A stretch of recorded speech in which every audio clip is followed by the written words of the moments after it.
Ես ասել եմ, հարգելի բարեկամներ, ասում եմ, ասելու եմ,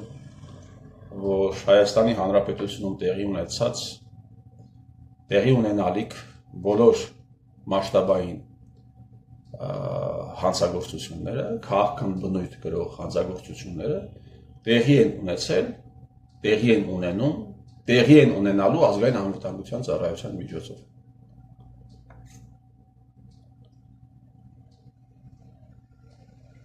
«2018 թվականին, երբ Նիկոլ Փաշինյանը ներկայացնում էր Արթուր Վանեցյանին, ԱԱԾ սպաներին, գեներալներին, ասաց. «Շնորհակալություն եմ հայտնում ազգային անվտանգության ծառայությանը փողոցային շարժման ժամանակ հնարավորինս անելու համար»։ Եվ որևէ լրագրող, որևէ խմբագիր, որևէ բլոգեր հետագայում Փաշինյան Նիկոլին չհարցրեց, թե ես ինչ ես ասում։ Որևէ մեկը Արթուր Վանեցյանին չասաց, չհարցրեց, թե սա ինչ է նշանակում։ Որևէ մեկը Գեորգի Կուտոյանին հարց չտվեց, թե ինչով եք դուք օգնել փողոցային շարժմանը, չէ՞ որ դուք պիտի առաջին հայացքից եւ երկրորդ եւ ութերորդ այդ ամենը կանխեիք։ Չէ՞ որ դուք պիտի կանխեիք այն առերևույթ հանցագործությունները, որոնք տեղի էին ունենում։ 2019 թվականին, հարգելի բարեկամներ, Կարեն Դեմիրճյանի ընտանիքի փաստաբանը հարցազրույց տվեց Ամեկ+-ին, որտեղ մոտավորապես է մեջ բերում խոսքը,